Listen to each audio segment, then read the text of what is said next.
Physics with Deepak Kumar में आपका स्वागत है। आईआईटी जेईई और नीट के एग्जामिनेशन के लिए आज का जो हमारा टॉपिक है इस पर्टिकुलर यूट्यूब चैनल पर वो है गहराई के साथ गुरुत्वीय त्वरण के मान में परिवर्तन। सबसे पहली चीज, अगर आप इस चैनल पर नए तो चैनल को सब्सक्राइब कर लीजिए, बेल आइकन को प्रेस कर लीजिए। इस पर्टिकुलर वीडियो को देखने के बाद आपका जो माइंडसेट है आईआईटी जेईई और नीट के लिए वो बिल्कुल टोटली बदल जाने वाला है, इसलिए वीडियो को लास्ट तक देखते रहिए। सबसे पहली चीज मैं आपको बता दूं, जब हम स्टडी कर रहे होते हैं ऐसे टॉपिक को तो आपने कितना स्टडी किया है ये बहुत इंपॉर्टेंट होता है। सबसे बड़ी चीज़ ये होती है कि स्टूडेंट ऐसे टॉपिक को चंद कुछ फॉर्मूले वगैरह याद करके पढ़ने की कोशिश करते हैं और फिर सपने देखने लगते हैं कि आईआईटी जेईई की प्रिपरेशन कर रहे हैं।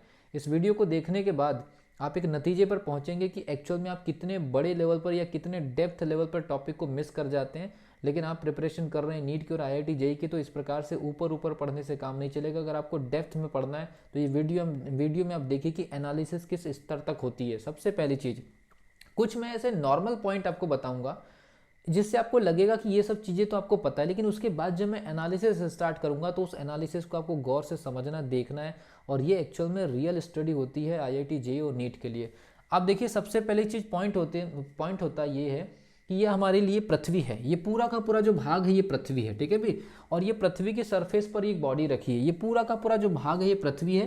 पृथ्वी के सरफेस पर एक बॉडी रखी है और पृथ्वी के सरफेस से अंदर जाने पर गुरुत्वीय त्वरण के मान में कमी आती है, ये सबको पता है, ठीक है भी।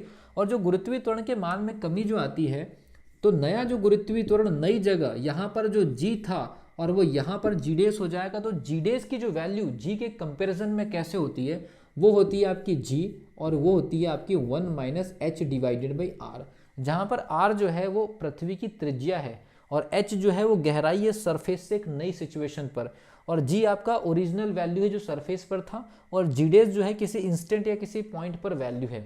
इस फॉर्मूले से ये तो पता चल रहा है कि गहराई में जाने पर गुरुत्वीय त्वरण का मान कैसा हो रहा है, कम होते चले जा रहा है। अगर वो कम होते चले जा रहा है तो कभी ना कभी तो जीरो होने की कंडीशन बनेगी। तो हम पढ़ते हैं कि सेंटर पर जीडेस की वैल्यू कितनी होती है, जीरो। कहाँ पर, केंद्र पर। ये तो एक नॉर्मल बात हो गई, लेकिन सबसे बड़ी जो चीज़ है, अब यहाँ से एनालिसिस स्टार्ट होता है कि एक्चुअल में ऐसा हुआ तो क्यों हुआ, ठीक है भी। तो सबसे पहली चीज मैं आपको बता दूं, सरफेस पर मतलब सतह पर, सरफेस पर या सतह पर गुरुत्वीय त्वरण की जो वैल्यू होती है G M upon R square होती है, ठीक है भी। सरफेस पर, सतह पर कितना होता है, G M upon R square. Analysis देखिए, ये जरूरी है आईआईटी जेईई एडवांस के लिए, मेंस के लिए, नीट के लिए। तो यहाँ पर देखिए, कैपिटल जी तो आपका सार्वत्रिक गुरुत्वाकर्षण नियतांक है, यूनिवर्सल ग्रेविटेशनल कांस्टेंट है। कैपिटल एम पृथ्वी का मास है, और ये पृथ्वी का मास जो है ये पृथ्वी के मास पर ग्रेविटेशन अट्रैक्शन डिपेंड करता है, बॉडी के मास पर नहीं। एक एक चीज देखिए, याद रखिए, जो ग्रेविटेशन अट्रैक्शन या जो गुरुत्वीय त्वरण है वो पृथ्वी के मास पर डिपेंड करेगा। यहाँ पर अट्रैक्शन जितना होगा उसी से तो गुरुत्वीय त्वरण पैदा होगा। तो गुरुत्वीय त्वरण पृथ्वी के मास पर डिपेंड करेगा, बॉडी के मास पर नहीं। एक फैक्ट आपको पता चल गया। दूसरी चीज, ये दूरी के वर्ग के व्युत्क्रमानुपाती है। मतलब जैसे जैसे मान लीजिए दो बॉडीज पास में जाएंगी उतना ही ज्यादा गुरुत्वीय त्वरण का मान कैसा होगा, ज्यादा होते जाएगा, क्योंकि पास में जाएंगी तो दूरियां कम हो जाएंगी, दूरियां कम होंगी तो अट्रैक्शन बढ़ेगा तो जी की वैल्यू बढ़ेगी। इससे एक चीज समझ में आती है, G is directly proportional to M of earth और G is inversely proportional to 1 upon R square. ये दो चीज आपको पता चल गई। लेकिन एक्चुअल में होता क्या है, ये इसके बाद की एनालिसिस और एडवांस है। एक्चुअल में जब ये बॉडी यहाँ से यहाँ पहुंच जाती है तो पृथ्वी के मास का बहुत बड़ा हिस्सा हमारे कैलकुलेशन से बाहर हो जाता है।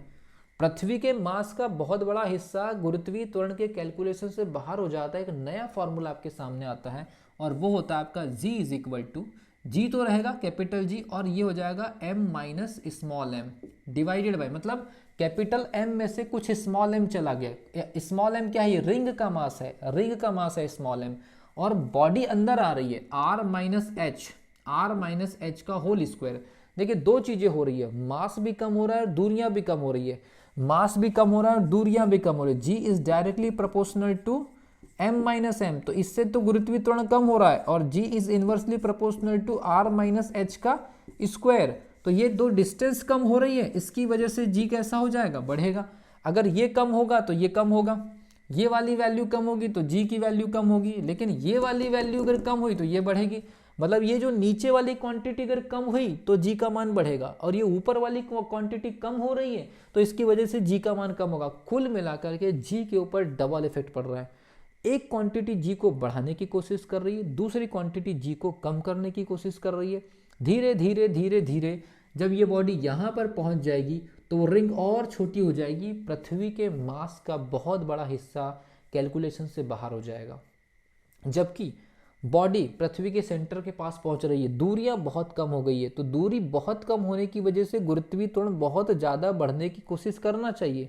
लेकिन साथ में क्या हो रहा है, बहुत बड़ी मात्रा में, बहुत ज़्यादा बड़ी मात्रा में पृथ्वी का मास कैलकुलेशन से बाहर चला गया है।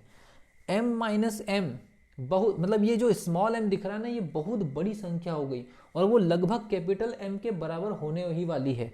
और जैसे ही बॉडी पृथ्वी के सेंटर को टच करती है, जैसे ही बॉडी पृथ्वी के सेंटर को टच करती है तो त्रिज्या अगर मान लीजिए 0 हो जाती है तो उस समय तो गुरुत्वीय त्वरण अनंत हो जाना चाहिए, लेकिन ऐसा नहीं है। बॉडी के सेंटर पर पहुंचने के पहले, बॉडी के सेंटर पर पहुंचने के पहले पूरा का पूरा पृथ्वी का मास जो है कैलकुलेशन से बाहर हो जाता है। इसलिए r के 0 होने के पहले m-m की वैल्यू 0 हो जाती है। z इज इक्वल टू जी, ये ऊपर वाली क्वांटिटी पहले 0 हो जाती है और नीचे वाली जो क्वांटिटी है, नीचे वाली क्वांटिटी 0 के करीब पहुंचने वाली होती है। नीचे वाली जो क्वांटिटी है, नीचे वाली क्वांटिटी 0 पर पहुंच ही नहीं पाती है, ऊपर वाली क्वांटिटी पहले 0 को टच कर जाती है। कुल मिलाकर के पृथ्वी के केंद्र पर गुरुत्वीय त्वरण इसलिए 0 होता है क्योंकि जैसे जैसे बॉडी गहराई में जाते जाते जाते पृथ्वी के सेंटर पर पहुंच रही होती है, ये एक्चुअल में हाइपोथेटिकल है, एक तरह से कल्पना है कि अगर वो सेंटर पर पहुंच रही होगी तो पृथ्वी का पूरा मास कैलकुलेशन से बाहर हो जाएगा। इसलिए ऊपर वाली क्वांटिटी कैपिटल M और स्मॉल m बराबर हो जाएंगे, कुछ बचा ही नहीं, मतलब कैलकुलेशन से बाहर हो गया तो ये दोनों के दोनों आपस में कैसे हो जाएंगे, बराबर हो जाएंगे।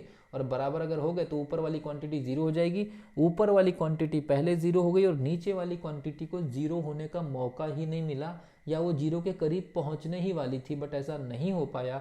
इसीलिए जी की वैल्यू कितनी होती है, पृथ्वी के सेंटर पर कितनी हो जाती है, 0 हो जाती है।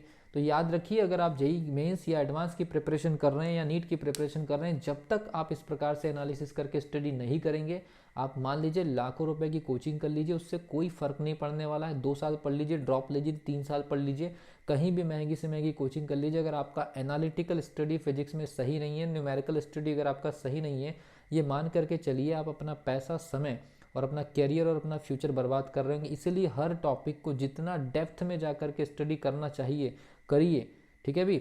अगर आप कमेंट सेक्शन में लिखते हैं तो मैं पूरे के पूरे फिजिक्स का हर एक टॉपिक का ऐसा एनालिसिस इस पर्टिकुलर यूट्यूब चैनल पर लेकर के आ रहा हूँ।